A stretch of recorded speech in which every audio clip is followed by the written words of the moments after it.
Thiruvananthapuram light മെട്രോയുടെ ആദ്യഘട്ട അലൈൻമെന്റിന് അംഗീകാരം. പാപ്പനംകോട് മുതൽ ഇഞ്ചിക്കൽ വരെയുള്ള 31 കിലോമീറ്റർ ദൈർഘ്യമുള്ള പാതയിൽ 27 സ്റ്റേഷനുകൾ ഉണ്ടാകും. KMRL മുഖേനയാണ് പദ്ധതി നടപ്പിലാക്കുന്നത്. VP സഫാൻ വിവരങ്ങൾ നൽകും. സഫാൻ, വിശദാംശങ്ങൾ.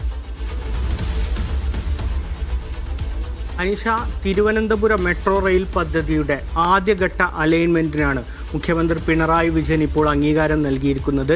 ടെക്നോ പാർക്കിന്റെ 3 ഫേസുകൾ, വിമാനത്താവളം, Thampanoor bus stand, railway station, secretariat, medical college എന്നിവ ബന്ധിക്കുന്ന ആദ്യഘട്ട അലൈൻമെന്റാണ് അംഗീകരിച്ചിരിക്കുന്നത്. Kochi metro rail limited KMRL മുഖേനയാണ് ഈ പദ്ധതി അംഗീകരിക്കുന്നത്.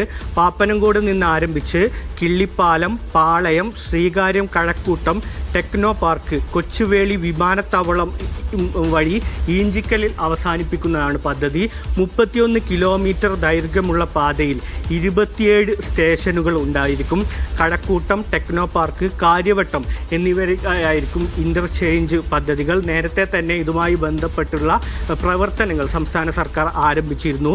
ഇതിന്റെ ഭാഗമായി KMRLന് ശ്രീകാര്യം, ഉള്ളൂർ, പട്ടം എന്നീ മേൽപ്പാലങ്ങളുടെ നിർമ്മാണ ചുമതല നൽകിയിരുന്നു.